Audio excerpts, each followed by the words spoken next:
সীতাপুর খুব দূরে নয়, তবুও লাস্ট বেঞ্চার মানেই একটা কমন জিনিস, পথ ভুল।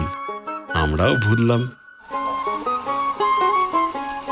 জায়গাটা খুব চমৎকার জায়গা, চারিদিকে খুব সুন্দর প্রকৃতি, প্রচুর চাষবাস, প্রচুর চাষ, একদম হুগলির যে ফিল, হ্যাঁ হুগলির যে ফিলিং সেইটাই একদম হুগলি বোঝা যাচ্ছে এটা। কিন্তু এই ভুলটাই যে ঠিক হয়ে গেল, কারণ এই পথটা কেউ দেখায় না। ভুল করেছিলাম বলেই হয়তো এত ভালো দৃশ্যগুলো পেলাম। এত ভালো দৃশ্যগুলো পেলাম। আমরা যেখানে যা পাই সেটাই কেটে ফুটে খাই।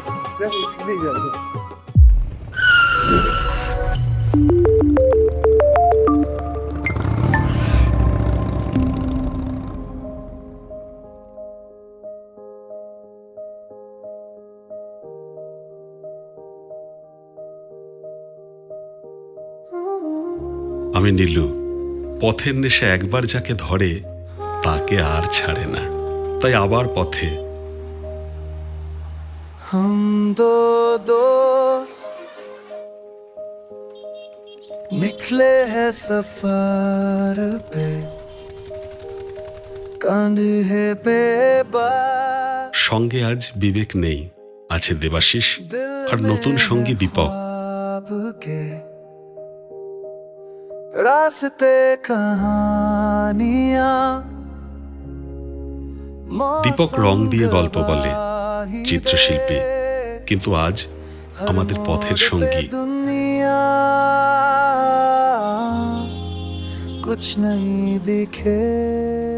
আজ আমরা চলেছি হুগলিয়া সীতাপুরে। দীপক একজন নামী চিত্রশিল্পী, চিত্রায়ন আর্ট একাডেমি, খুবই পপুলার চ্যানেল ইউটিউবে, বিশেষ করে আঁকার জন্য। তা সেই দীপক আজকে আমার সঙ্গে চলেছে হুগলি জেলার সীতাপুরে। ওখানে একটা অনুষ্ঠানে ও আমন্ত্রিত অতিথি, তো ওকে আজকে আমি নিয়ে চলেছি। তো আজকে চলুন আমাদের সঙ্গে আজকে এই যাত্রাটা নতুন সঙ্গীর সঙ্গে। আশা করি আপনাদের ভালো লাগবে, সঙ্গে থাকবেন। গন্তব্য হুগলির সীতাপুর, গণেশবাটি গ্রাম। পথে পড়ল জগৎবল্লভপুর। यही है जिंदगी।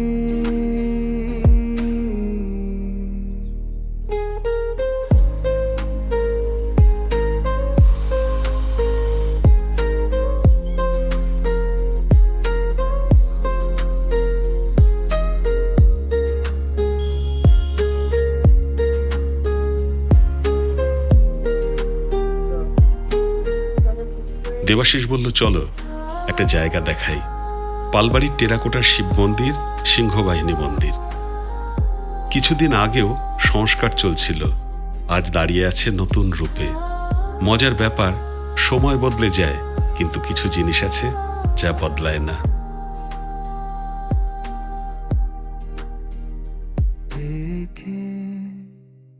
सीखे और कहते रहे कहानियां।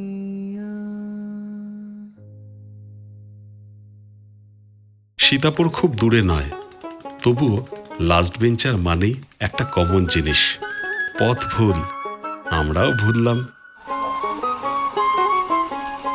জায়গাটা খুব চমৎকার জায়গা, চারিদিকে খুব সুন্দর প্রকৃতি, প্রচুর চাষবাস, প্রচুর চাষ, একদম হুগলির যে ফিল, হ্যাঁ হুগলির যে ফিলিং সেইটাই একদম হুগলি বোঝা যাচ্ছে এটা। কিন্তু এই ভুলটাই যে ঠিক হয়ে গেল, কারণ এই পথটা কেউ দেখায় না। ভুল করেছিলাম বলেই হয়তো এত ভালো দৃশ্যগুলো পেলাম। এত ভালো দৃশ্যগুলো পেলাম। আমরা যেখানে যা পাই সেটাই কেটে ফুটে খাই।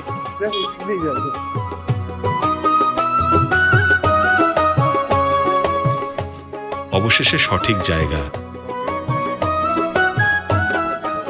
একটা মাঠ, নাম অলিম্পিক মাঠ। পাশেই গণেশবাটি প্রাইমারি স্কুল। দীপক ব্যস্ত হয়ে পড়ে, রং, কাগজ, ছাত্রছাত্রী, আর আমরা একটু বেরিয়ে পড়ি।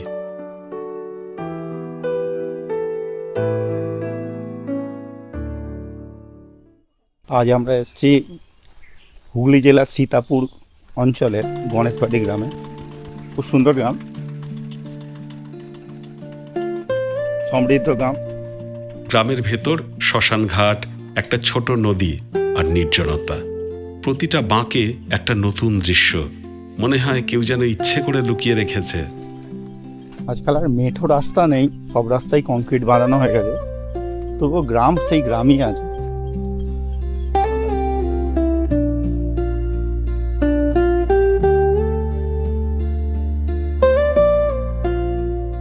সবুজ মাঠ, নীরব গ্রাম, হাওয়ার শব্দ। লাস্ট বেঞ্চাররা গন্তব্য খোঁজে না, খোঁজে পথ। এই গণেশবাটি গ্রামটা किताब बन पड़े हैं, फिर खत्म हो या ना हो, সঙ্গে বিবেক নেই বলে একটু মজা হচ্ছে না, নাহলে বিবেকের পেছনে লেগে লেগে আমার মোটামুটি সময়টা কেটে যায়। দীপক এসছে, দীপক তো নিজের কাজে ব্যস্ত, তো আমি একাই ঘুরছি গোটা গ্রামটা। খুব সুন্দর দুটো মন্দির পেয়েছি, দেখা যায় মন্দিরগুলো একটু ফটো তুলে নিই।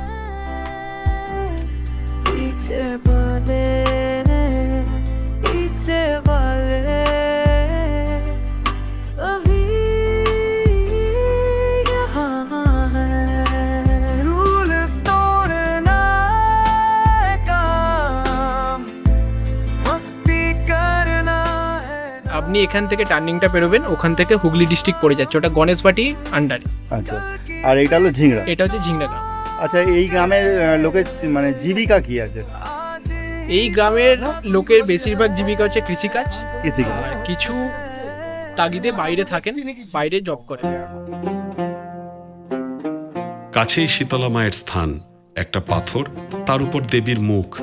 বিশ্বাস বোধহয় এভাবেই তৈরি হয়।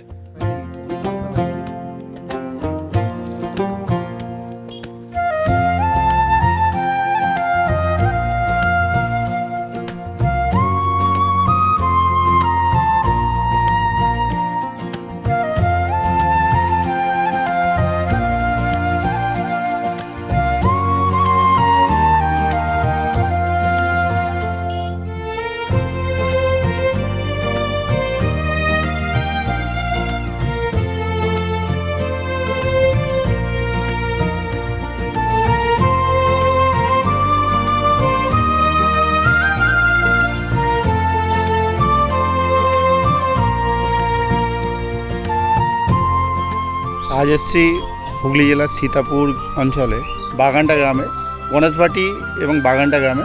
সঙ্গে আছে দীপক আর অরূপ পাত্র, এনার আমন্ত্রণে এসেছি। মূলত জায়গাটা এই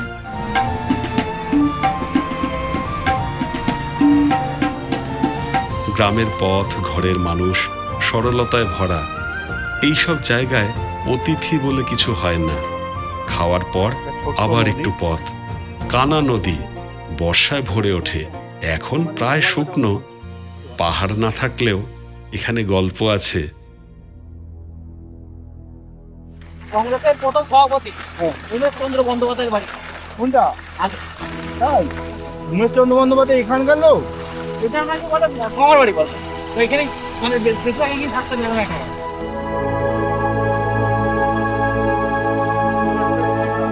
ফেরার পথে একটা ইতিহাস। উমেশচন্দ্র বন্দ্যোপাধ্যায় ভারতের প্রথম কংগ্রেস সভাপতি। তার স্মৃতি এই গ্রামেই, সব চুপচাপ দাঁড়িয়ে আছে।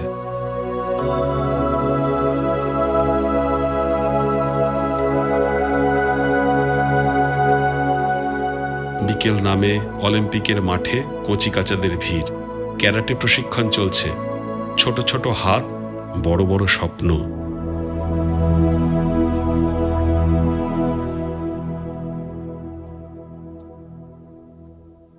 আমাদের কাজ শেষ, ফিরে যাওয়ার সময়। আমি নীলু। আবার বুঝলাম সব পথ ঠিক পথে যায় না, কিছু পথ ভুল হয়, আর সেই ভুল পথেই সবচেয়ে সুন্দর গল্পগুলো লুকিয়ে থাকে। চলুন এবার ফিরি। यही है जिंदगी।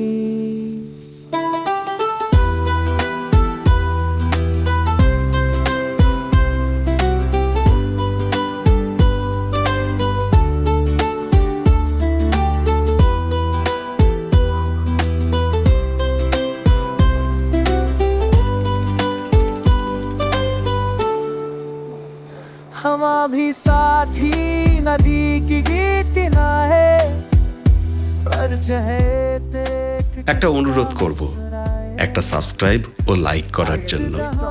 এতে আমরা অনেক অনেক বেশি অনুপ্রাণিত হই। আপনাদের মতামত আমাদের কাছে একটা পুরস্কার। ভালো থাকবেন, সুস্থ থাকবেন।